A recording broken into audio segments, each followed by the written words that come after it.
Yeah. So as I said today, basically what we'll be doing today is one of the most important things. So we'll be taking how to trade, like how to buy a coin. Yesterday, what we did was how to send coin from wallet to exchange, from exchange to your wallet and the likes. So what we'll be doing today is how to buy a coin. If you want to buy a coin on an exchange, how you are going to buy it, and what the different features on exchange sites, Binance as an example, what some of those features, what they mean. And also, in addition to that, I'll be telling us what you need to check out before you buy a coin. Before you say, okay, this is the coin I want to buy, there are certain things you need to check out before you say, I'm investing in this particular coin. So that is what we'll be looking at today. So if at any point you have any question, just drop it in the chat box. I'll see it and I'll be able to answer the question. Okay, so crypto trading, basically, the core basics of cryptocurrency trading is you trying to buy a coin at a reasonably low value when the value is still very very low, and trying to be able to sell it when the price is high, is very high than when you bought it. So before you try to trade cryptocurrency, there are certain things you need to know. That it's a risk, and first off, you need to know that whatever you are buying, whatever coin you are buying, it's a risk. It's a digital asset, and because of the way cryptocurrency and the market is, it is a volatile market. It is because of the way the market is, it has an high yield, high loss kind of mechanism. Unlike stock and probably Forex, where the percentage increase or the percentage loss is a bit smaller, maybe before you can have a 10% downtrend on stocks, it's probably there's a global economic meltdown before you can have that. But in crypto, you can have coin going as low as 30%, as low as 40%. As a matter of fact, you can have coin going down 70, 80%. Yep, you can have that. So you need to understand some of these things. As much as you can have coin going down at those prices, you can also have coin going up 50%, 100%, 200% in a single day. So that's why I said it's high yield, high loss kind of mechanism. So you need to know this very well before you start pumping your money into, say, you want to buy or you want to trade a particular currency. Also, as a matter of advice, if I would advise you not to use all of your savings or all of your money that you have, maybe your total savings, into crypto investments. So whatever you have, there's someone that taught us a particular formula to use 433. So 4 is for assets that we know that it has a very low risk and low volatility. Then 3, which is 30% on mid-range assets, and then 30% on volatile assets like cryptocurrency. But at the same time, you can decide to put every of your net worth cryptocurrency. It's all fine, but you need to know how to manage whatever you have at that point in time. You can put as much as $200,000, $1 million, and you lose everything. It is very possible. So you need to understand some of this risk that comes with trading cryptocurrency.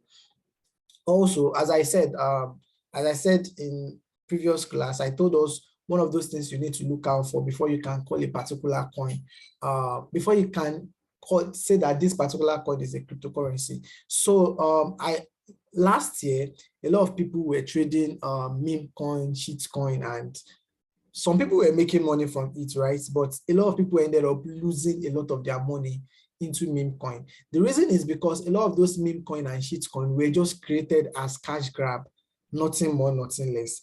The only reason the person creating it is created it is just to be able to milk as much as possible money from the community. So what they do is they pump money into it. It starts moving higher. The moment they notice that a lot of people are buying it, some people make their profits. So the moment they notice that more liquidity is coming in and a lot of people are buying it, they decide to cash out and the whole coin goes down. And that's the end. And the person might decide to start a new coin. So as a matter of fact, if you are going to buy or invest in any coin in particular, it shouldn't be more than coin in the top. It shouldn't be more than coin in the top 100 or top 200 of coin market cap or coin gecko. So whatever coin you want to buy, make sure you are not buying any coin beyond those range. So you need to understand this very, very well. So another thing I used to tell people when they want to buy a particular coin is there are different, I'll get to that. There are different type of traders. There are different types of trading, but for those, maybe probably when we get to that, I will explain that. Okay, so for any coin you want to buy, make sure you are not buying any coin within within the top 100, top 200. The reason I'm saying this is because coin within the top 100, 200 have been able to show themselves that they have enough liquidity and volume around them. You can see that a lot of all this coin, the 24 hours volume for a lot of all this coin is very, very high. So rarely will you see a particular coin that is having less than $500,000 in 24 hours trading. So the trading volume is always very, very high for the top 200 coin. And this means you have enough liquidity to be able to sell or buy your coin at any point in time.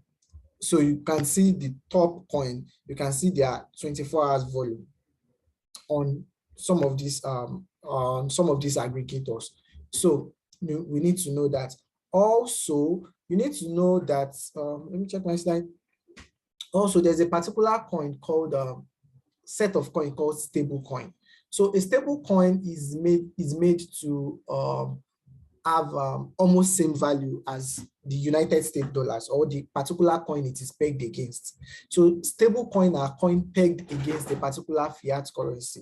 So example of stable coin is USDT, USDC. So these are examples of, let me filter if I can see. Okay, someone is asking a question. Coin volume. Okay, about coin volume, what I'm saying is for any coin you want to buy, make sure the coin is within the top 200, because coin in the top 200 have a reasonable amount of 24 hours trading volume. That is, they have enough trading volume around them. So that is what I'm explaining around the 24 hours volume. So make sure those coins has enough volume around them before you trade them. So I was explaining stable coin. So these are examples of stable coin. So stable coin are coin that they are expected to stay 1-for-1 with dollar. So their rating is expected to be around $1 or at least 0.98 within that price range. So all of these coins are different stable coin being used on different exchanges or different platforms now. So we have, but the most common one is the USDT, which is backed by Tether, and we have USDC, which is backed by Circle, and BUSD, which is backed by Binance, and we have UST, which is used on Luna token network, and a whole lot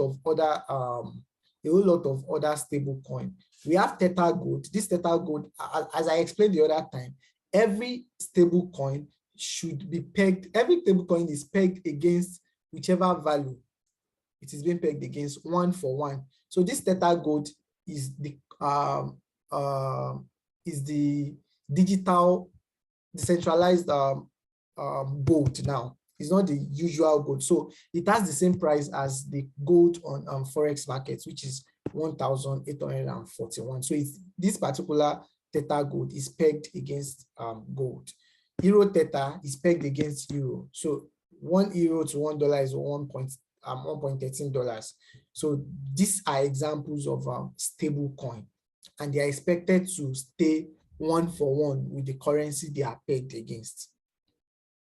So another thing you need to note too when you are trading a coin, when you want to trade, okay, we'll get to that when we get to coin to buy. We'll get to that when we get to coin to buy. So quickly, let me go to, okay, yeah. So another thing you need to know is we'll talk about that when I start talking about different types of crypto traders. You need to have a trading strategy. So you need to know when you want to buy, when you want to sell. Like a lot of times, the reason a lot of people make losses trading cryptocurrency is because when they see people talking about a particular coin, they just opt in, they buy. The coin moves up, maybe let's say 30%, 40%. They don't have an exit strategy at all. They just leave the money in their wallets and they derive a joy from seeing the coin grow every day. But the thing with the market is the market doesn't go up all the time. There are times when the market comes down, as we are currently experiencing. There are times where there is a downtrend in the market and every coin loses its all-time high or its previous value, and they start consolidating. And it's at that point that a lot of people started to remember that, oh, they have a coin they should have sold at so and so price. Please switch off your video. So it's at that point they'll begin to think, oh, I should have sold this particular coin when it was so and so. But that shouldn't be so. Anytime you are buying a coin, at the point of entrance, at the point of entry, you should know when you want to sell that coin. You should know when you want to sell the coin. So at the point of buying the coin, you should know when you want to sell this coin. That, okay, I'm buying this coin when it is 0.5. What I need from this coin, what I need this coin to do is just a 20% or a 30%, and I'm out. So you should have an exit strategy that I'm buying this coin and I'm selling it at this point. Also, you should have an exit strategy if things go south. So I'm buying this coin at 0.5, and we'll get to that when I show us how to set stop loss and the likes. So I'm buying this coin at 0.5. If there's a downtrend in the market and I start seeing that this coin is getting to this particular price, regardless of how much, regardless of whatever is happening with the market, I will be exiting this particular coin. Like I will be selling off this particular coin at this particular point in time. So let's assume you bought the coin at $0.5 now, and market starts experiencing a kind of downtrend, and you decide that, okay, I'm not going to sell this coin until let's see if this coin gets to 0.3. So if it gets to 0.3, I will agree that I'm wrong and I will decide to sell it. So the thing with the market is, the thing with trading is not at every point in time that you make profits. There are certain times that you have to cut off your losses so that you don't make more loss. So let's assume you bought BNB, you bought it at $600 when it was $600. You bought it with, let's say, $1,000.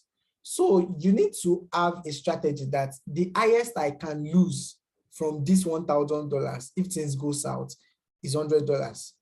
So that I explained the notification and alert too. So you set up an alert. You find a way of calculating. There's this particular site I use, Omni calculator. That's the calculator I use in calculating.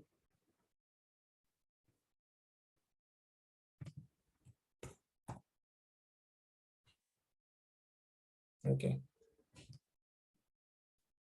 So that's the calculator I use in calculating percentage increase.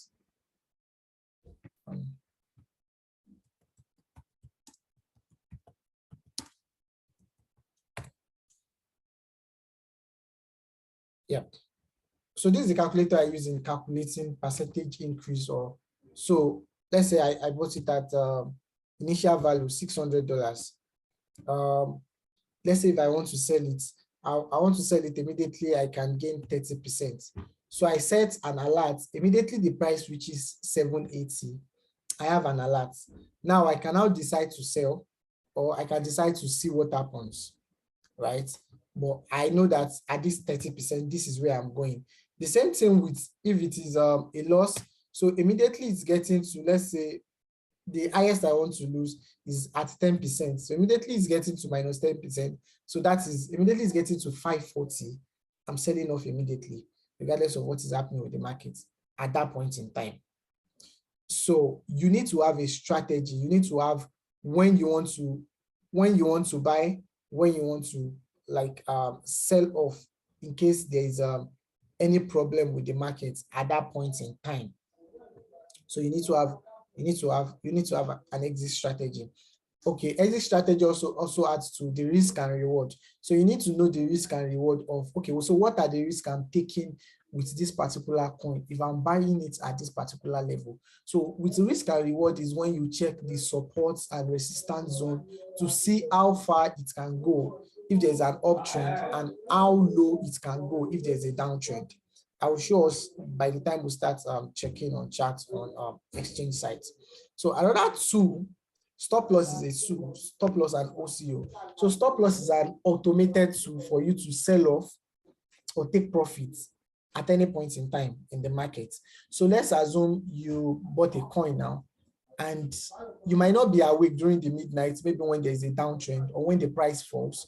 So since you won't be awake, you can decide to set a stop loss in such a way that if a particular condition is met in the market, that particular coin will be sold off at that particular price. So we'll see that very soon.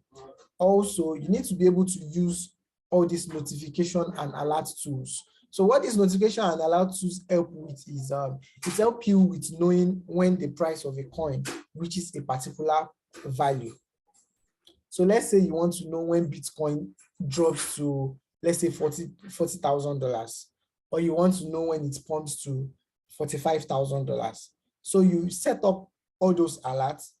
So you set up all those alerts so that you can, probably the reason you are setting up those alerts is to be able to take advantage of whatever it is at that point in time, right?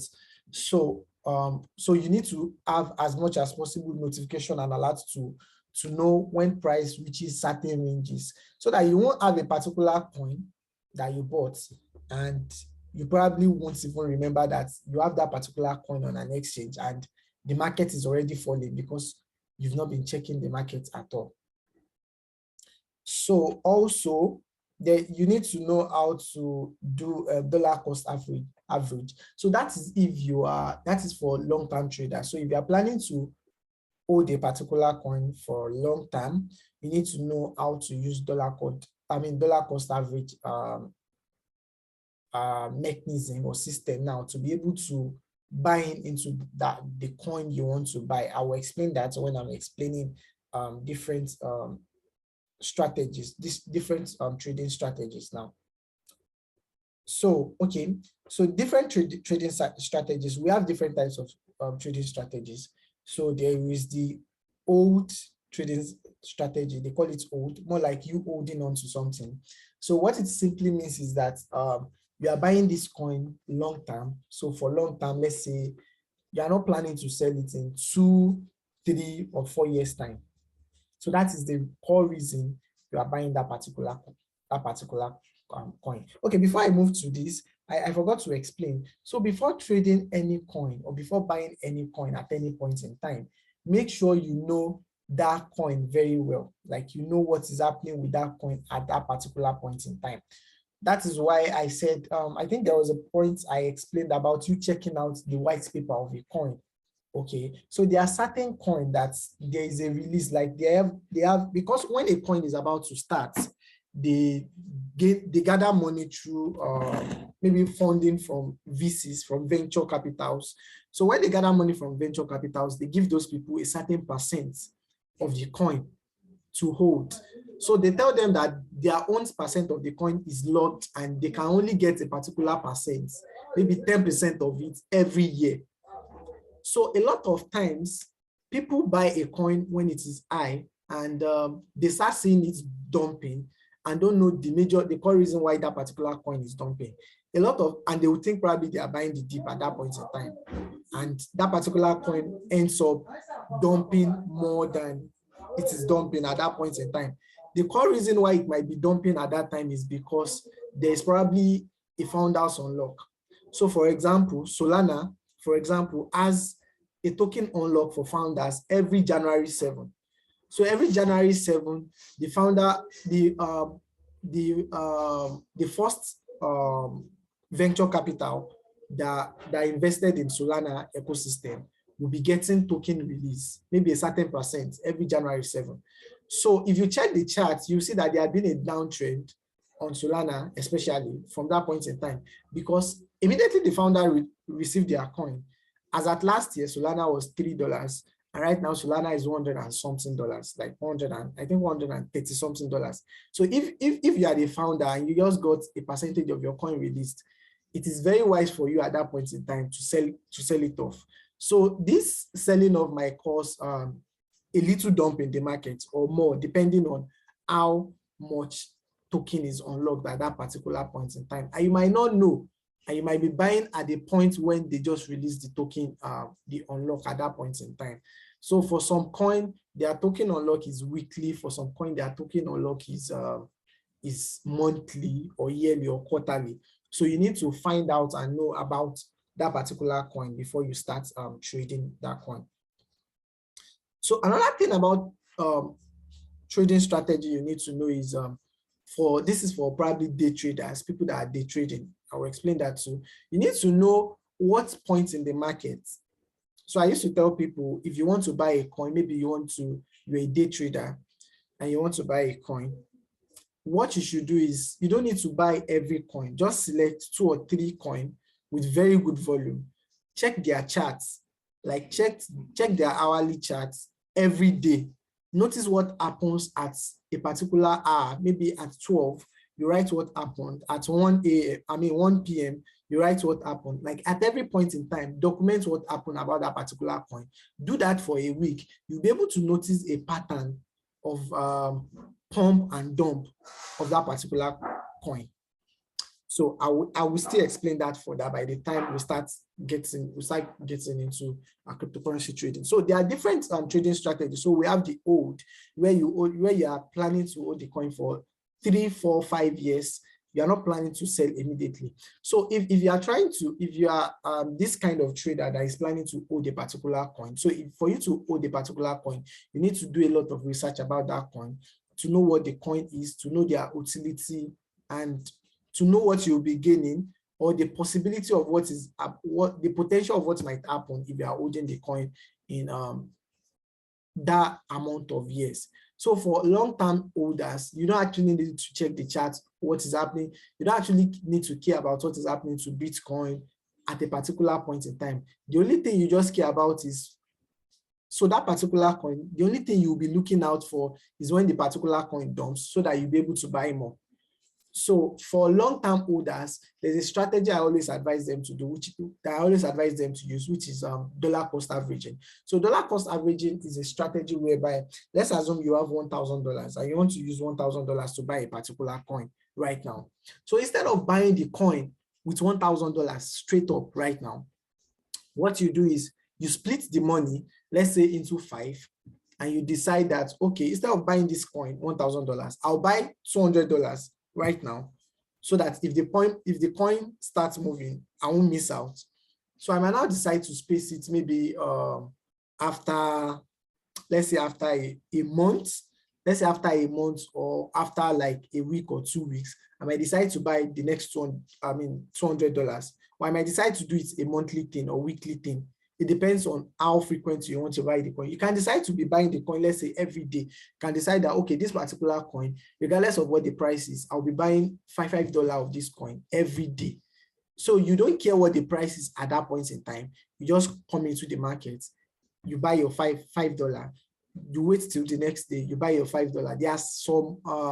There are some bots that can help you do some of these things, but I don't always advise people using bots to do some of these things. I always like people doing it themselves so that you know what you are buying at that point in time. So you can just decide, okay, I'm buying this coin $5 every day, or okay, probably let me not use dollar, maybe let's say 5,000 naira every day, or 10,000 naira every day of this coin. I want to be buying this coin up every day. So you don't care about what the price is.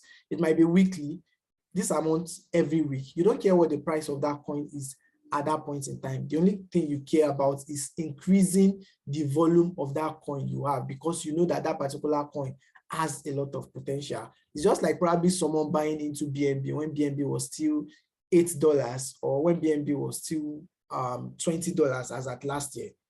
Yep, there was a point, no, 2 years ago, rather. There was a point 2 years ago when BNB was $4, $8. So that is, you buy into that. And so let's say you're able to accumulate. So with that, you would have been able to target, you would have been able to buy into the pump and the dump of the market. So let's say when you first bought it, it was $1.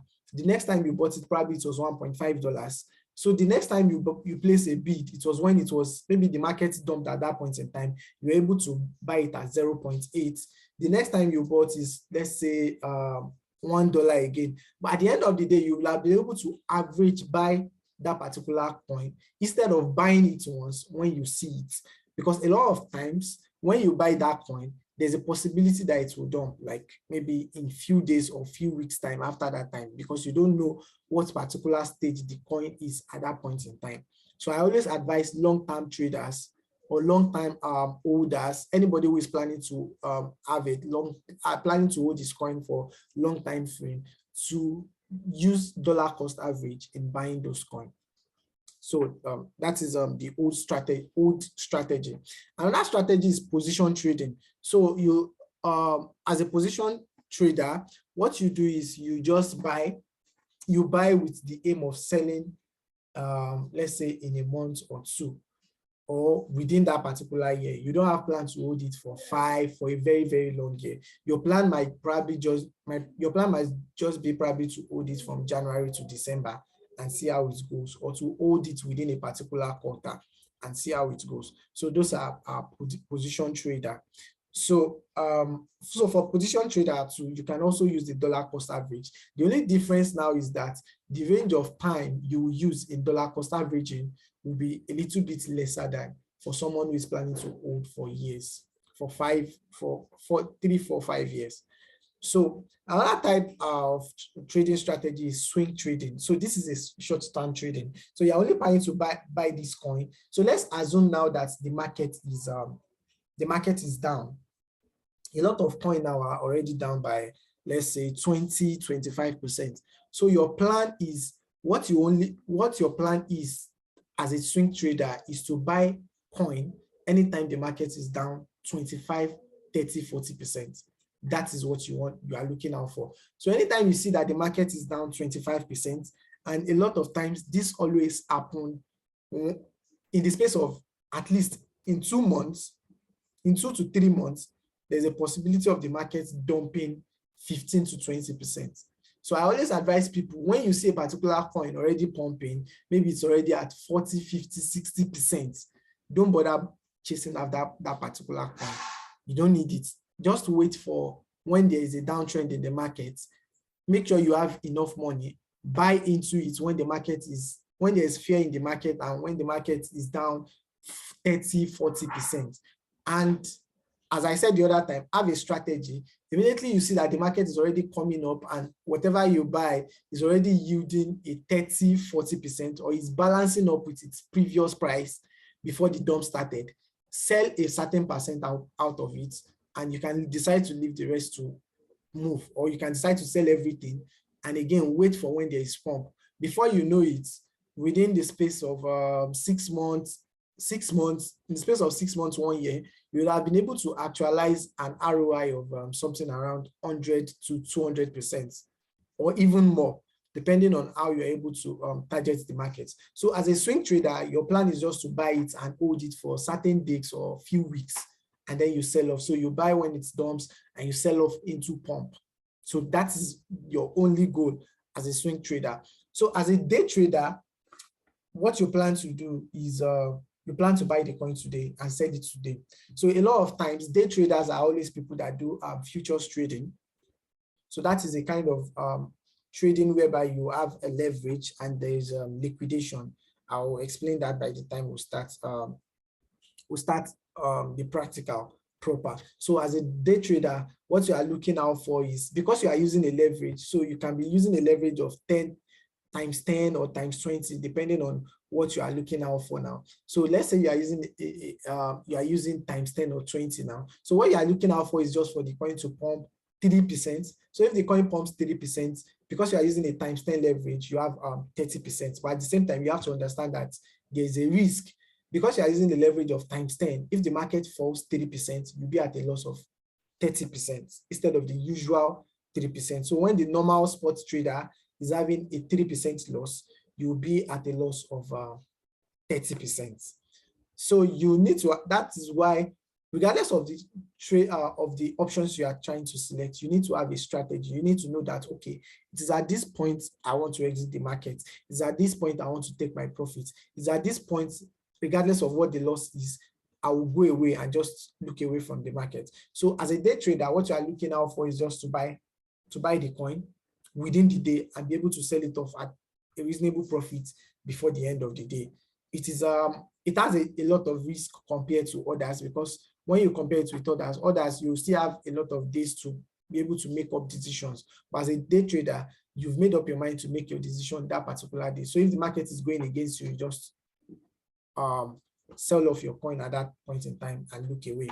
So that is what a day trader is. So a scalp trader, it's very, very short. It's something similar to a day trader. But for a scalp trader, what you are looking at is just the chart in 5 minutes. So you are looking to trade the market within 1 hour or few minutes and few seconds. That is what you are looking at. So a lot of scalp traders are people that have enough money. So there are people that have, let's say, capital of, let's say, $400,000, $200,000 and above, whereby they just place a ×3, and what they are looking for is just a 10% on their $200,000. So when they get that, they can get that in few minutes or few seconds based on how the market is moving at that point in time. They close their position and they sell off immediately. Yeah. So these are the different type of trading strategies and different type of traders that we have in the market. But for a beginner, I always advise you, don't go beyond the hold and position trading, because trading sometimes can be exhausting. And at some point in time, if you are putting your emotion into it, you can sell off a particular coin that you are not supposed to sell at that point in time because of the way the market is. The same market you are seeing that is down and is at downtrend right now, there might be a pump and the market starts going up 40% within the next few weeks now. But because you have limited time to make a decision, you might have probably sold off your coin at that point in time, and you start seeing other coin pump, and that is when you jump in, when it's already pumping, when you actually have a strategy and a plan to hold that particular coin for a month, where you would have been able to make your profits if you had held it for a month. So these are just some of the trading strategies. So in trading, there are two kind of analysis that you need to judge if I'm to buy a coin or not, if I'm to trade this coin or not. So the first kind of analysis you need to do is a fundamental analysis. So with fundamental analysis, what you are looking at is you are looking at the total value of that coin. You're taking a look at, you're taking a look at a lot of details about that particular coin. Like you are looking at the details of the coin, you are checking the project tokenomics. I will explain what tokenomics is very soon. You are checking the project tokenomics, you are checking the white paper. A lot of people don't read white paper these days, yeah, because sometimes those things can be very, very bulky. But if you have the time, if it's a coin you are planning to hold for a long time, or someone is telling you that this coin has a potential, then check out the white paper of the coin, check out the details of what the coin is meant to do, check out what their use cases are, like what their use case is, check the on-chain metrics. There are a lot of tools that can help you to check a lot of all these things. Check the on-chain metrics how the money is, how they are. Okay, so there is a thing called, so about on-chain metrics. A lot of times there is this, so there is this bot on Twitter that alerts people when a large amount of coin, Bitcoin or Ethereum, if there's a transaction that involves a large amount of Bitcoin or Ethereum. So on-chain metrics is you trying to gauge the number of coin entering the exchange. There's this understanding that if a particular coin is sent to an exchange from a wallet, from a personal wallet, of course, if I'm sending a particular coin I've been holding for a long time, if I'm sending it to an exchange, my sole goal of sending it to the exchange is probably to sell it off at that point in time, right? So there is this understanding that if a huge amount of coin is being sent to an exchange, then there's a possibility of that coin dumping at that point in time, because it means there is a sell-off. So if there's too much movement of that coin from personal wallet to exchange, there's a possibility of that coin getting dumped.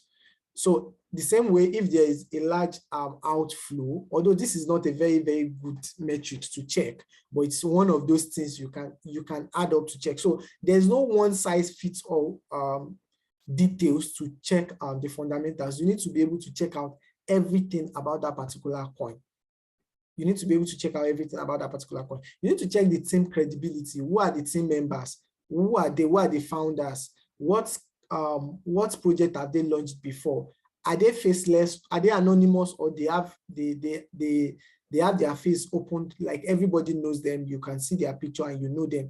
There's more possibility for projects that are anonymous to get dumped and get rogue than projects that have a face behind them. So you need to check the team's credibility to know who the team members are. Also, you need to check the investors. Who are the people investing in this particular coin? Who are the venture capitals? So there's this particular tool. I have it. I wrote it down in the article link I'll be sharing later. So you need to know who the investors, who the people investing in those coins.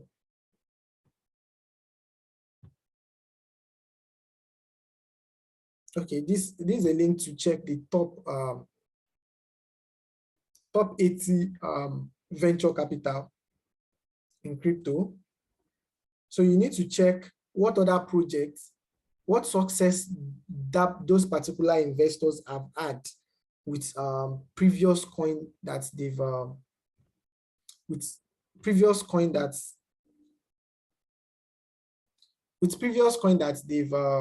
they've worked with or they've invested in.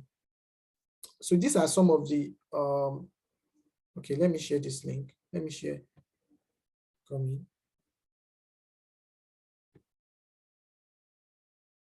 So you need to know these are some of the venture capitals we have in crypto. These are some of the top 80. There are some of the top 80, and you have a link to them, to their LinkedIn and Twitter accounts to be able to check. So all of this is needed if you are planning to hold a coin for a long time. You don't actually need some of this if you are just planning to buy it for a few days, or let's say for few seconds and sell it off. You don't need all these details. But if you are planning to buy a coin and hold them for a long time, that's why people say DYOR, do your own research. So this is part of the research you are trying to do, to be able to know as much as possible details about the coin you are buying. So this particular site is to check inflow and outflow of a coin. So flow, one-day change. So you can see how much was taken off exchange and how much was sent into the exchange and all of that. So you can use, this is one of the tools you can use in checking some of these things. So, okay, so I was talking about knowing the investors. So another thing you need to know is how liquid the coin is, that is its 24 hours volume, so that you won't be buying a coin that has just $1,000 volume. It means probably it's a single transaction that happens on that coin. Sometimes you see some certain coin, maybe when you check your coin gecko, coin market cap, you see it at 24,000%. And you'll be like, if I had put $1 on this coin, maybe I will have this amount. A lot of those coins don't have volume behind them. They might just have $12,000 volume, which shouldn't be. So any coin with as little as, let's say, 100,000 per day, 100,000 daily volume, don't bother touching that coin. Don't bother touching that particular coin. So you need to know how liquid the market is. Another thing you need to know is you need to know how much people are talking about it on social media. Let's say, for example, on Twitter.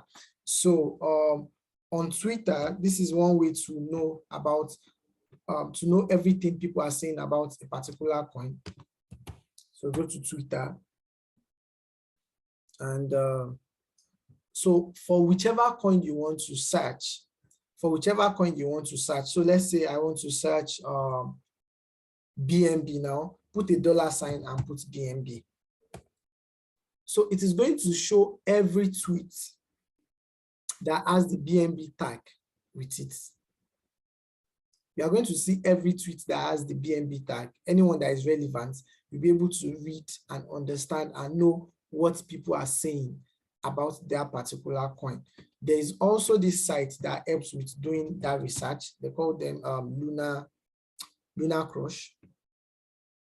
So they do social listening and show the most checked coin for the day. So the coin of the day for today is DAO Maker, probably because it has a lot of people searching a lot about it today only. So they have this ranking system which they use. You can check on their site. But the best way for any coin, for any information about any coin, is just to come here, put $sign and check it out. You'll be able to see a lot of details and probably people to follow about that coin. So recently, I sent a link to the group. I'll share it right now too. So here is a list I'm creating of people you can follow on Twitter, crypto Twitter, that has they tweet a lot, and you can gain one or two from them. So I've shared it now. You just need to follow that list, and you can decide to pin it or follow everybody, every member. You can decide to follow every member in that list now, and follow every member in that list to be able to, or sometimes you can decide to put on notification about that particular person, so that you see when the person is tweeting about one thing or the other. So these are just ways to gather enough information about that particular token. Another thing you do when it comes to fundamental analysis is you check into their Twitter account to see if they are active. You check into their, if it's a smart contract project, check into their GitHub account to see how often they are pushing their projects, to see how often activities is going on that particular project. Check their Discord to see how communication is on their Discord.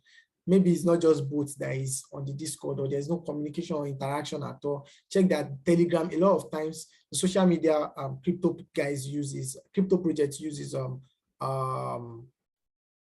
Telegram, Twitter, Discord. Those are the core three social media that a lot of crypto projects build their community in. It's very rare for you to see them build it on IG or Facebook. So these are some of the things you need to check when you are investing in a coin, like when you want to do a fundamental analysis in a particular coin. So another kind of analysis outside technical, outside fundamental analysis is this a lot of times works for it works for people that are planning to probably swing trade or day trade or scalp. So this is technical analysis. So technical analysis is a combination of charts, or the charts you see when you enter a crypto exchange. So what those charts is showing is a combination of the buy and sell volume over a period of time. So it's like an historical value, historical record of the coin. over a period of time. So the best way to explain this is probably when we are, I'm on an exchange and I'm showing us how those work. So this shows us the supply and the demand of that coin on the exchange.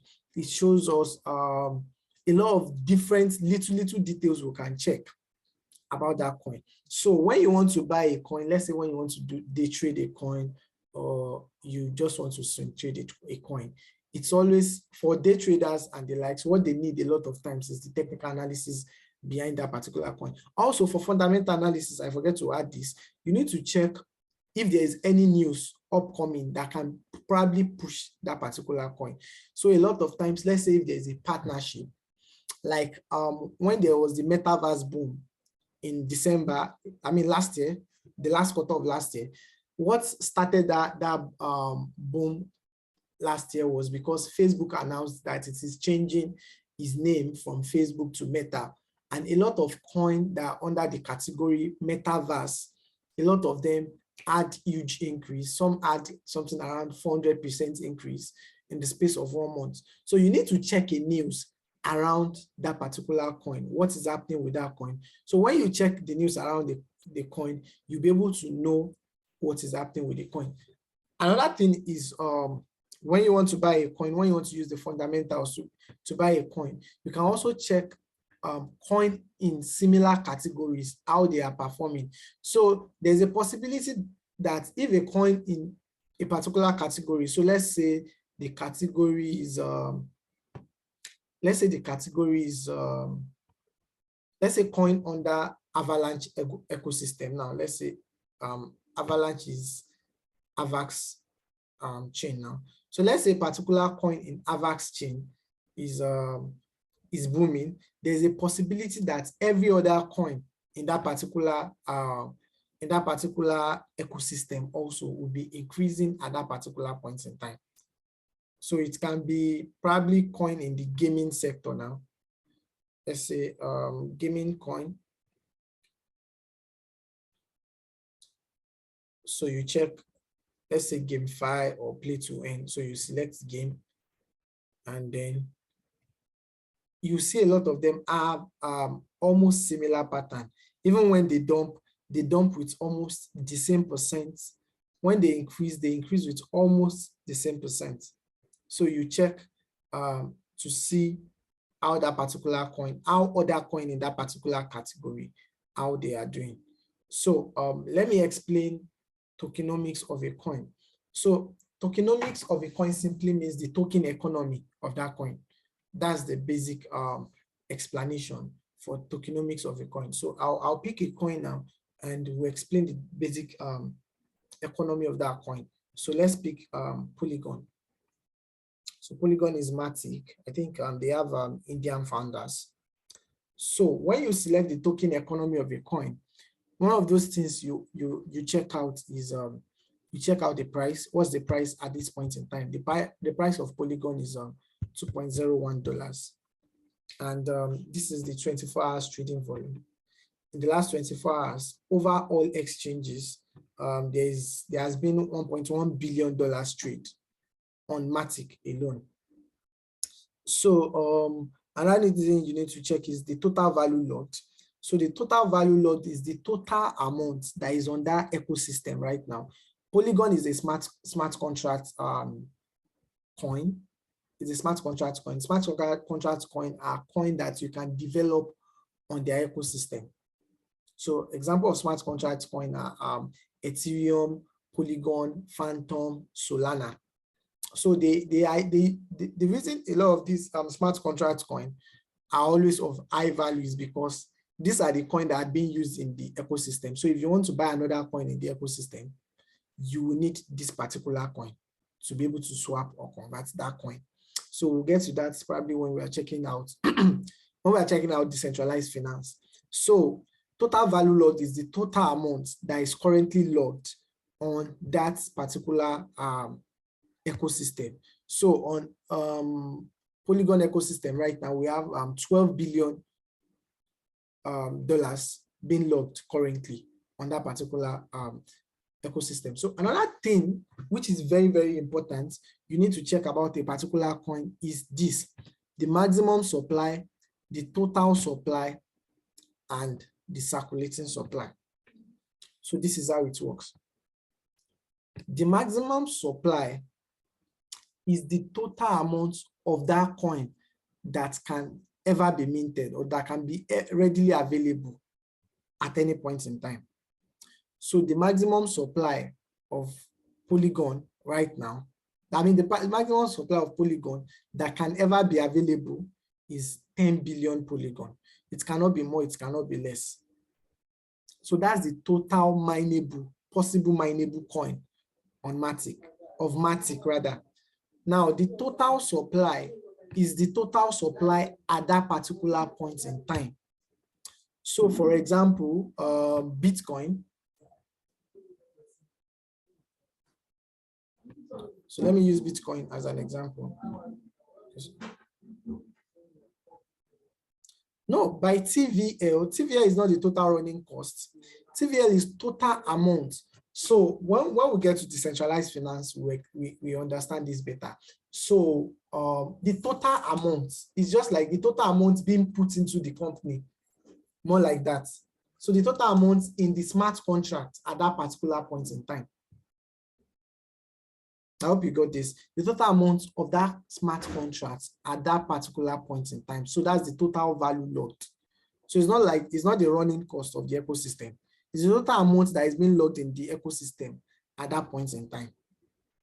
Right. Okay, so I want to explain. Okay, I think Bitcoin has, it's showing the same 21 million here. Let me check coin market cap. Sometimes the data of these two is sometimes different. So let me check coin market cap.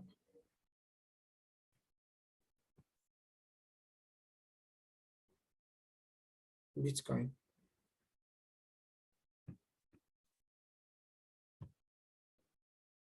Okay, this is what I want to explain. So the maximum supply of Bitcoin that can ever be available, that can ever be minted, is 21 million Bitcoin. But right now, so far, the total amount that has been mined so far, that is the total supply, which is 18.9 million. I mean, yes, 18.9 million BTC. That's the total supply that has been minted so far on Bitcoin. So, so let me go back to coin market cap. I mean to CoinGecko. So it's because the data here is not correct. That's why I had to use coin market cap to check. So another thing you need to know is the circulating supply. So the circulating supply is the total amount available in circulation right now. So the total amount of Bitcoin available in circulation right now is 18.9 million naira. That's it. I said million naira, million BTC. So that's the total amount of Bitcoin in circulation right now. So now let's come to market cap. So market cap is like the valuation of that particular coin at that point in time. The market cap of a coin is the valuation of that coin at that point in time. So how to get the market cap of a coin is multiplying the circulating supply by the price of that coin. So this market cap of Bitcoin right now is $793 billion. So Bitcoin right now is a $793 billion market right now for Bitcoin. So I was explaining Polygon the other time. So Polygon Matic is Polygon Matic has a circulating supply. So out of the 10 billion, that is the maximum supply, the current circulating supply is around 6 billion. That's current circulating supply. So Polygon right now has a market capitalization of $14 billion. $14 billion. So if you were on my group recently, there was one time I was having a discussion and I was telling someone that a particular coin cannot grow beyond a particular level because of the market cap. So this is what I mean. So market cap is a valuation of coin, right? So the market cap shows it shows what that coin will be valued at. If you remember the other time, I said the market cap of a coin is the total amount in circulation times the price of that coin at that point in time. So that was why at the point when a lot of people were saying Doge is going to $1, a lot of people, that is why a lot of coin cannot be $1, or a lot of coin cannot be certain price that you think you have in mind. You can't just place a valuation of a particular price for a particular coin. You have to place it based on their market valuation. Sorry. So for a coin like Ethereum right now, Ethereum is a $371 billion. So for Ethereum to grow to, let's say, $10,000 now, so it means that Ethereum will be at, so let's say for Ethereum to grow to $10,000 now, it means Ethereum will have to grow, so you have to multiply the circulating. Okay, there's a question. Once a coin reaches its maximum supply, can the price still increase? Yes, it can still increase, of course. It can still increase. A lot of coin, some coin have their maximum supply as the total amount in circulation. So of course it can still increase. So for Ethereum to be $10,000, it means Ethereum has to be has to have a market capitalization of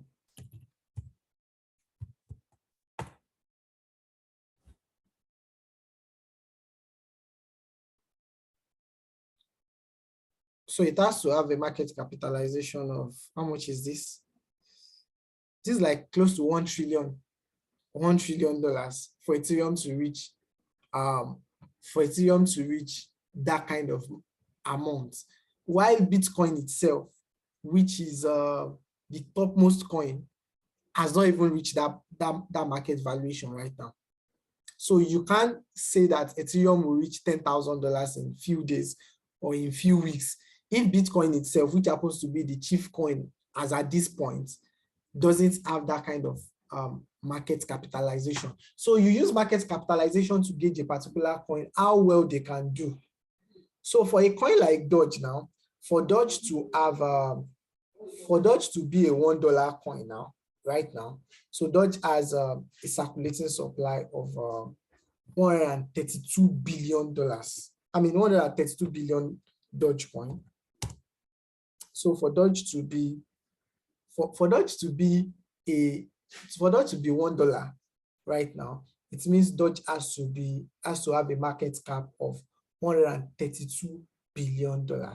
So you need to check the market to see, okay, so which other coin has something similar. So it means if Doge is a $132 billion market cap right now, it means Doge will be above Binance coin. So you need to consider what kind of use case or valuation does Doge have to be able to worth that kind of price tag. So the tokenomics of a coin is very, very important in determining how far or how high that particular coin can go. So for a coin like Avalanche now, so Avalanche is a $20,000, a $20 billion market cap coin. So if you want to say it's going to move, you can be grading it around, let's say, Solana. Solana is $42 billion market cap. So you can say Avalanche can still do, let's say, ×2 or a ×2, something around a ×2 to be able to meet up with Solana's market capitalization. So one of those sites to probably help you in gauging some of these things is to go to market cap of, so there's a site called marketcap.com. So it helps you to be able to pitch two different coins and see their valuation. So what price does Doge has to be to meet up with let's say BNB's current market price? So let's assume that it's going to have that valuation. That means right now Doge will have to be ×3 of its current price. That would be 0.5 to be able to meet up with BNB's current market price, which is still fair enough, which is possible. But let's say it's going to beat Ethereum, then you have to see a lot of, so it has to be $2.8 before it can have a current Ethereum market price, which looks very, very hard to, it looks like a very, very hard task for Doge to be able to reach that kind of market price. So these are some of the things you use in gauging a coin and knowing how far or how high that particular coin can go. So with this, you'll be able to have a knowledge of your exit point. Okay, immediately this coin is reaching this particular coin price, I'll be taking some profits off this particular coin. I'll probably reinvest it in another coin or just leave it there in USDT. So another thing, still explaining the tokenomics, another thing you need to check is, so you need to check the all-time high, that's the highest price that Matic has ever done or has ever gone is $2.92, and that was on December 27. That was its all-time high. Currently, it's at 28% down from its all-time high. A lot of times when some coin beats their new all-time high, there's a possibility of that coin dumping after it reaches that, a lot of times. So all-time low of Matic was May 10, 2019. This May 10 should probably be during COVID, when COVID started, COVID announcements. Okay, COVID announcements was in 2020, not 2019, sorry. Okay, so the time this particular coin dumped was like the lowest price this particular coin has done was 0.003. So if there's anyone that bought it and is still holding from now till then, the person is at a 55,000% profit ROI right now. If there's anyone that is able to hold from that time till now. Anyways, so yeah, so these are some of the things you need to understand about the coin tokenomics. So CoinGecko and CoinMarketCap also have options where you can check out. So here you can check out the communities of the coin, their Twitter page. You can easily get their Twitter page and see what the announcements looks like, what they are planning to do, or some of the announcements they've made, some of the partnerships they've made recently. You'll be able to see it when you check on their website. So also you can check. So another thing, okay, or I'll get there. Let me go back to my slide. Hope it's not getting confusing. Are we understanding what I'm saying? Please, if you're not understanding, please ask question. Please ask question. Okay. So if there's at any point that you think this thing I'm not getting it, please ask question. So I was saying, I was explaining the other time, I was explaining technical analysis. So technical analysis has to do with the price, the historic value of the price. That's what each candle stands for. And each of these candles, they have a meaning. When you see a green candle and when you see a red candle, depending on the hour or the time range you are putting it down. I will explain this when I'm going on an exchange site very soon. I will explain that. So one of those things that technical analysts, one of those tools you need to use as a technical analyst is, because I said the other time that technical analysis has to deal with the coin following a particular pattern, historical pattern. So over time, if this particular pattern is noticed in the coin, there's a possibility of some of these things happening. It's not as if it is assured that this is what will happen. You can say, okay, when the market reaches this particular range, there's a possibility that it will go up, and the market decides not to go up. It's not like it will surely happen. It's just like a possibility of what could happen. So for example, if the market forms a double top, so this is an example of a double top. I'll show us when we're on charts. So a double top is like the market reaches a particular price and wicks down, then it comes down, then it goes up again, let's say over a week or few days, it comes back to that particular price, it reaches again and forms the same pattern it formed the previous time. The previous time it formed the other pattern and forms the same pattern, there's a possibility that that particular coin will dump back and form something that looks like an M shape. The same thing for double bottom. Right now, I'm expecting a double bottom for Bitcoin. So Bitcoin dumped to 39,000 something. So I'm expecting it to go down back to 39,000 and be able to hold that region and form a double bottom. So when a coin forms this particular pattern, double bottom, it's expected that that particular coin pumps from there. So these are just some of the patterns that technical analysts follows to be able to make certain decisions when they buy or when they are placing a position on a particular coin. So there's the head and shoulder inverse,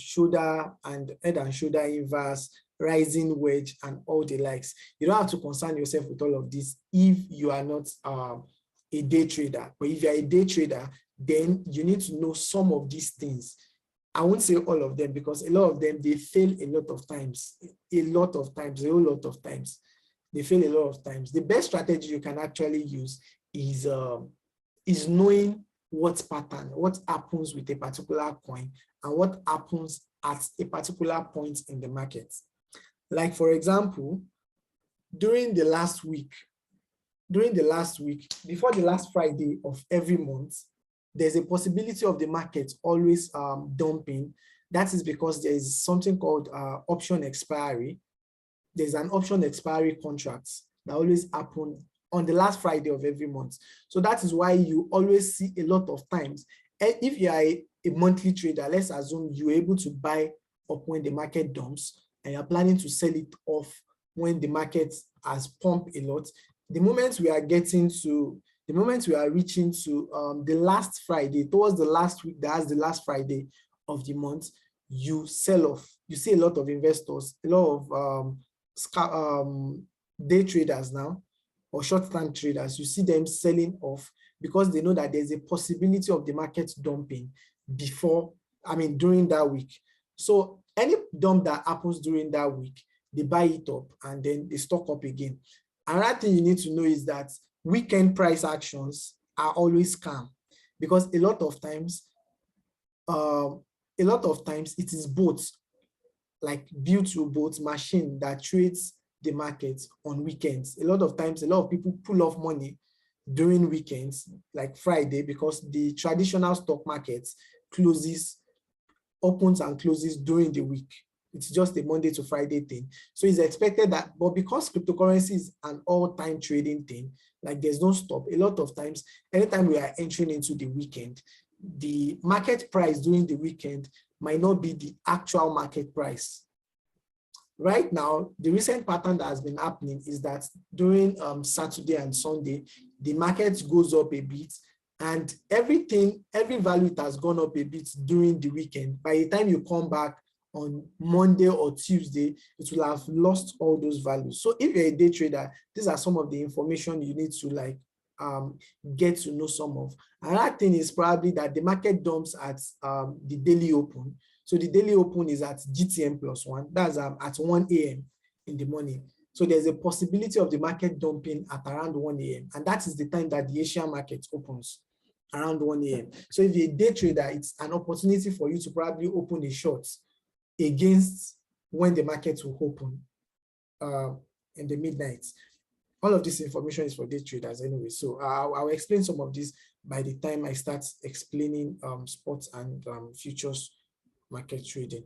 So yeah, I've explained some of this. I think I've explained some of this. So for you to spot a crypto gem, you need to know the token distribution. So you check this by checking the white paper. When you check the white paper, you see the percent that is being given to the founder.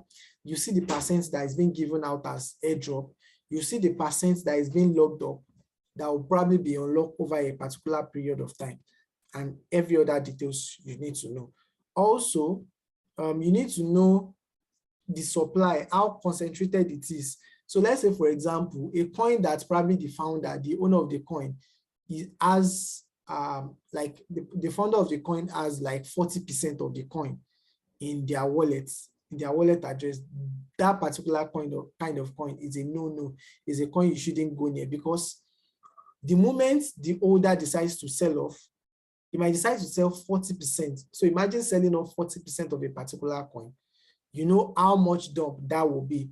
That is one of the argument against Dodge at that point in time. There was an argument that, kindly mute your mic, please. So there was an argument that Dodge, 50% of Dodge circulation, of the Dodge in circulation, belongs to just 6%. So if those 6% decide to dump their coin, imagine 50% of Dodge entering the market. You know how devastating the price tag will look like. Yeah. So a lot of coins that always have this unnecessary maximum cap. For some coin, they don't even have a number of market cap. They can keep, I mean, not market cap now, a number of maximum supply. So these are the coin that you see they put infinity. It means that particular coin can still be mined. A new coin can still be created. So if at that point the current maximum supply is showing is 100 billion, it means they can still create more coin of that coin, more than that. Those kind of coin are not advisable to say you want to be holding them for long term, because the moment that those particular coins start moving to a certain percent, the people holding them might decide to just take profits or decide to print in more coin and dump on the market. So you need to know the supply, what the supply of this coin is. Okay, and also you need to know the unique selling point of this particular coin or the project in its entirety. So you need to know the use case of that coin, what the coin is meant to do, what the coin is supposed to do. Like there's a particular coin, Brave coin. I don't know if you've heard it. So it's an utility coin for those using Brave browser. So you get the coin so instead of checking different ads on your browser, instead of doing that, this particular coin rewards you for every ads you click. And so this is Brave. Brave is actually a coin. If you check CoinMarketCap and search for basic attention token. Yeah. So Brave actually has a coin. So the current price of the coin is $0.9. So yeah, so they give you the coin. So one of the utilities that you can accumulate it, as much as you are watching their ads, you get certain earnings over a particular period of time. So that is an example of an utility token. This is what that particular coin does. So for some coin, they are smart contract token, whereby they use them on let's say in the ecosystem rather, in the ecosystem. So for example, Ethereum is being used in Ethereum ecosystem as a payment option. For some coin, they are being used as payment option. So there are certain coin, there's a coin called Travala. So Travala is being pitched as a coin that is to be used for paying, let's say when you travel to an hotel or you're in a tourist zone, it is meant to be a payment for those kind of services. So you can check the white paper to get a lot of info. So let me just check and scan through. So with the white paper, you'll be able to see a lot of things. You'll be able to see the problem they are trying to solve. You'll be able to see what the problem is and the solution, what their business model is, what they are offering, what they are planning to offer. So if you are using this particular Travala mobile app, you'll be able to use their token to be able to access some of their partners. So this is the token. So this is where you get the breakdown of what the token is. So this is the supply, the total supply. This is the circulating supply. This is the ecosystem that particular coin is on. So this is like the breakdown of that particular coin. And then you can check the roadmap, what the roadmap of the coin looks like. Partners, the team. So these are some of their partners. These are some of their blockchain partners and the team members. So these are some of the team members. You can check their LinkedIn to see what they are into and some of the things they do. So this is an example of, let's say if I'm doing a research, I'll check some of all these details. So you need to know what their use cases, their unique selling points. You need to know what it is. Also, you need to check out what it looks like compared to other tokens, compared to other projects. Who are the competitors of this particular project? So you need to search and check, okay, if this particular project, this particular coin is already at this valuation, and this particular coin is at this valuation, what's the possibility that is going to meet this particular valuation? So one of those things you can use to check is probably the total value locked. So I'll pick an example now. An example I will pick is, I love using is FTN.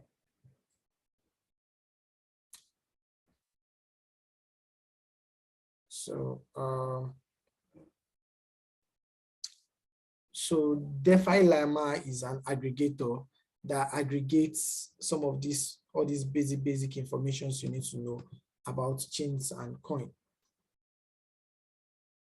So you need to, let's wait when that is opening. So you need to know some of the competitors of that particular coin. So this particular coin is in the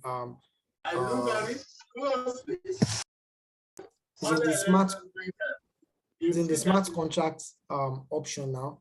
So you need to check which other smart contract coin option do we have, what makes this particular one different from that particular one, what makes it superior.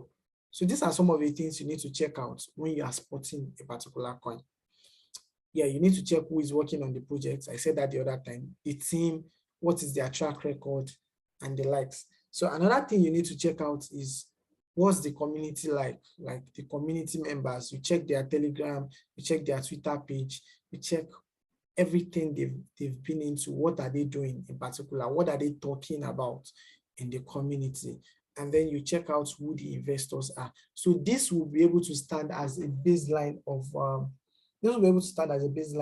your judgment on if you are to buy this coin or not. So by the end, by the time you're able to do all of this research, you would have been able to come out with something tangible, or be able to notice some red flag about that particular coin and decide not to invest in that coin. So we hit 8:30. Let's get into.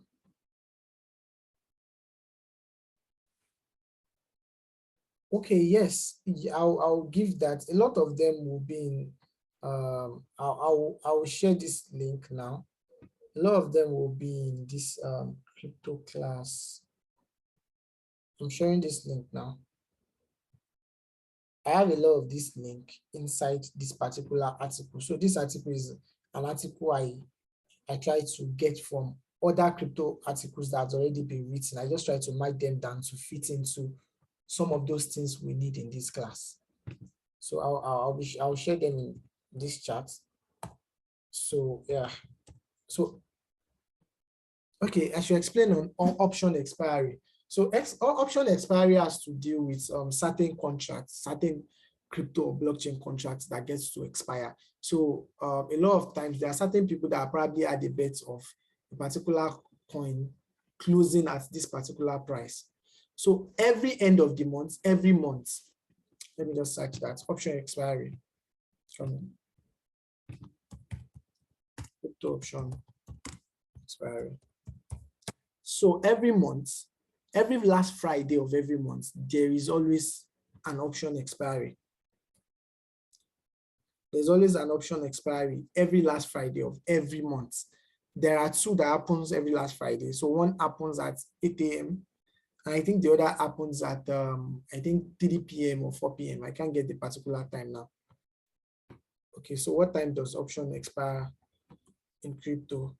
So 4 p.m.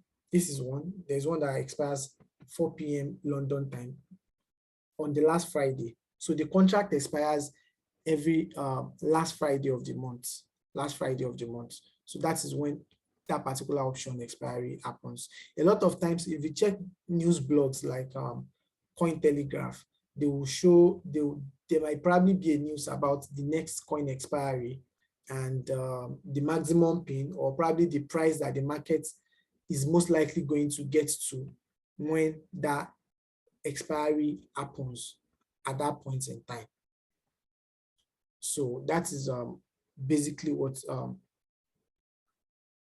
option expiry is. So I'm trying to explain, okay, how you can pitch a particular coin with other coin in the same ecosystem.